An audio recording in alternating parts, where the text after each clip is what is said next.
Now it is time to talk about Japanese culture.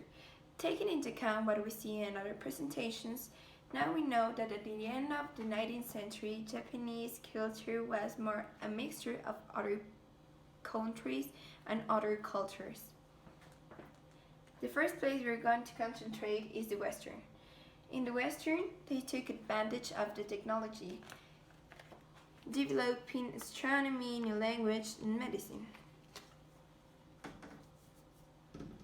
Then we have France, where the big drama starts, because the Japanese people was imitating their novelists. So literature from here, Japan, was losing the roots. So we have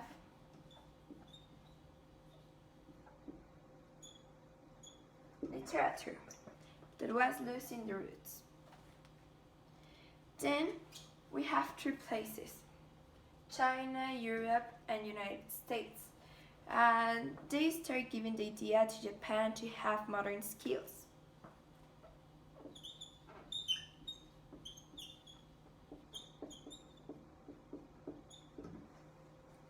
So they can start thinking about, if you have technology, modern skills, literature, you have a good life. You have a whole mixture of one culture. At the year of 1889, they decided that it was too far from their roots, so they started making campaigns in schools were in Tokyo, so they can start going again from the roots, their own traditions. And for example, you know that when you make a change, you can start over. So we have the big fan.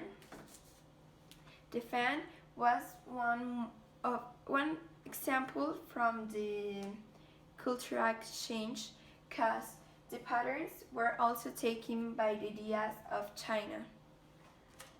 The columns from here were ideas from the Western.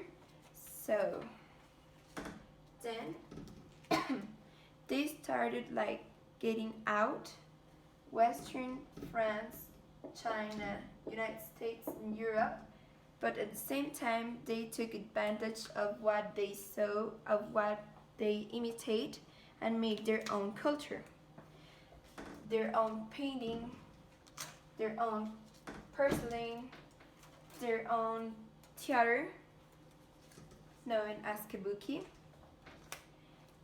their own techniques, and their own architecture.